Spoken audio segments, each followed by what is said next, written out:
క్రీస్తునందున ప్రియులకు ప్రేమతో వందనాలు తెలియజేయుచున్నాను.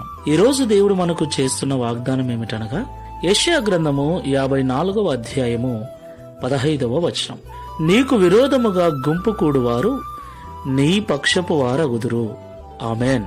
నా ప్రియమైన సహోదరి సహోదరులారా, ఈ లోకంలో జీవిస్తున్న మనము ఎంత మంచిగా బ్రతుకుతున్నా, ఎంత ప్రార్థనా జీవితం కలిగినా, ఎంత నెమ్మదిగా ఉన్నప్పటికీ మనమంటే గిట్టని వారు, సరిపోని వారు ఎవరో ఒకరు ఎక్కడో ఒక చోట ఉండనే ఉంటారు.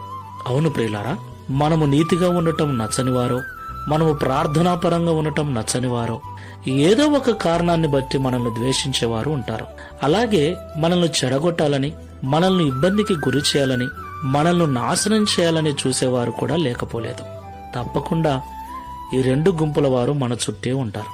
అయితే నీకు విరోధముగా గుంపు కూడు వారు నీ పక్షపు వారగుదురని దేవుడి ఉదయకాల సమయంలో మనకు వాగ్దానం చేస్తున్నాడు. దేవునికి మహిమ కలుగునుగాక. అవును ప్రియులారా, మనం ఆరాధిస్తున్న దేవుడు మన శత్రువుల ఎదుటనే మనకు భోజనము సిద్ధపరచగల సమర్థుడు.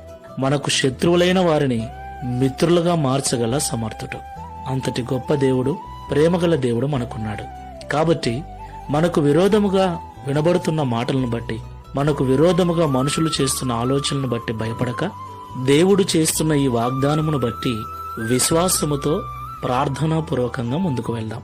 ప్రార్థన చేసుకుందాం. పరిశుద్ధుడైన ప్రభువా, ప్రేమగల తండ్రి, మీకు స్తోత్రాలు. ప్రేమ స్వరూపుడవునైనా నీవు ఎంత ఘోర పాపినైనా క్షమించగల మనసున్న దేవుడవు తండ్రి, నీకు స్తోత్రాలు.